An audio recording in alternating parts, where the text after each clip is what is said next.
सांगली, मिरज आणि कुपवाड शहराच्या विकासामध्ये महापालिकेतील कामगारांचे योगदान अत्यंत महत्त्वाचे आहे. शहरातील स्वच्छता, पाणी पुरवठा, आरोग्य, रस्ते, कचरा व्यवस्थापन आणि नागरिकांना मूलभूत सुविधा उपलब्ध करून देण्यासाठी हे कामगार अनेक वर्षांपासून तटपुंजा वेतनावर प्रामाणिकपणे सेवा बजावत आहेत.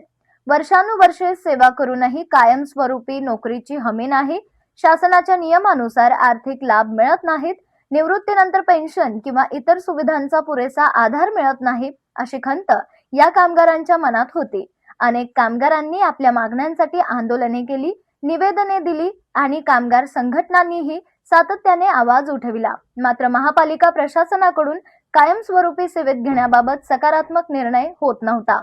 या पार्श्वभूमीवर उपमुख्यमंत्री तथा नगरविकास मंत्री एकनाथ शिंदे यांनी घेतलेला निर्णय हा कामगारांच्या दृष्टीने महत्त्वाचा आणि धाडसी म्हणावा लागेल. अनेक वर्ष सेवा करून सेवानिवृत्त झालेले कामगार देखील शासनाच्या नियमानुसार मिळणाऱ्या लाभांपासून वंचित राहिले होते. आता कायम सेवेचा निर्णय झाल्यामुळे भविष्यातील कामगारांना सेवा सुरक्षेबरोबरच निवृत्तीनंतरच्या विविध लाभांचा आधार मिळण्याची शक्यता निर्माण झाली आहे.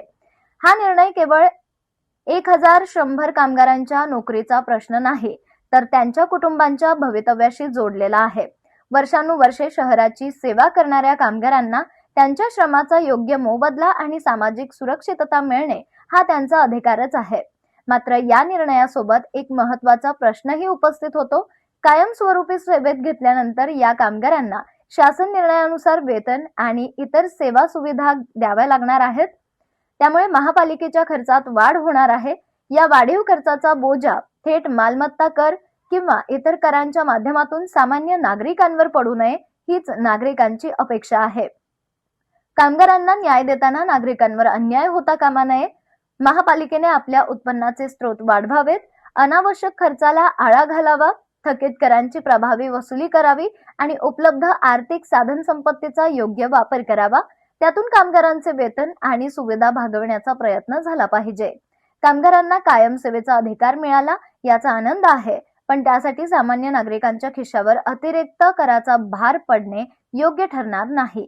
कामगारांना न्याय आणि नागरिकांना दिलासा या दोन्ही गोष्टींचा समतोल साधण्याची जबाबदारी आता महापालिका प्रशासन आणि लोकप्रतिनिधींवर आहे. उपमुख्यमंत्री एकनाथ शिंदे यांच्या या निर्णयामुळे अनेक वर्षे संघर्ष करणाऱ्या महापालिका कामगारांना आधार मिळाला आहे. आता या निर्णयाची प्रभावी अंमलबजावणी करून पात्र कामगारांना शासन नियमानुसार सर्व लाभ मिळतील याची खात्री करणे आवश्यक आहे. त्याचबरोबर या निर्णयाचा आर्थिक भार नागरिकांवर न टाकता महापालिकेची आर्थिक स्थिती मजबूत करण्यासाठी ठोस उपाययोजना करणे ही काळाची गरज आहे. कामगारांना न्याय मिळाला पाहिजे, पण त्या न्यायाची किंमत सामान्य नागरिकांनी वाढीव कराच्या रूपाने मोजू नये, हीच या निर्णयाकडून नागरिकांची खरी अपेक्षा आहे.